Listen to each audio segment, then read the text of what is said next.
What's one habit every executive should build? If you ever listen to Tony Robbins, he talks about, you should, and don't should all over yourself. Uh, I'm not going to tell any executive what habits they should build. And there is no one habit that every executive should build, simply because we are all individuals and we are all unique. Where unite on an executive board is there's a mission and vision of the company, but you have a mission and vision in your own life. You may not have declared it, you may not know it, you may not have thought about it, but you're unconsciously leading toward it.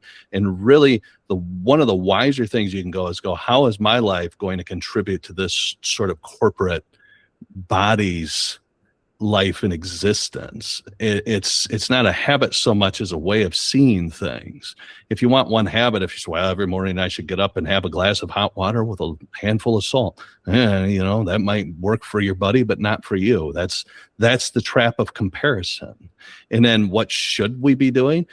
You shouldn't be doing anything. You really want to look and go, okay, well, wise actions are going to get through the objectives of today that are going to lead to the longer objectives that we've set.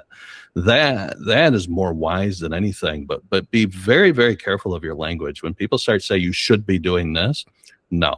And when it's all this, habits or hacks or all these other little things, there is no one.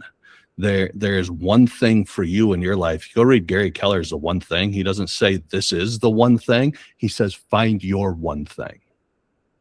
That's a wiser approach than anything else.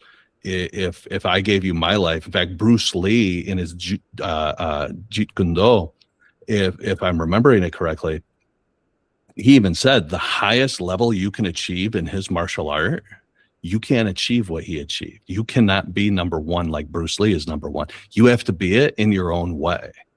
And you can't, there isn't a series that you can go through where you can say, yes, I am now at the same level of Bruce Lee, because his highest level is going to be different than any other individuals that goes along the same path. He's trying to give principles and methods and ways to get you to your own place. That's the same with all of us. And the more you can sit on that and then say, now, how does that contribute to the whole, to this greater picture that I have chosen to be a part of?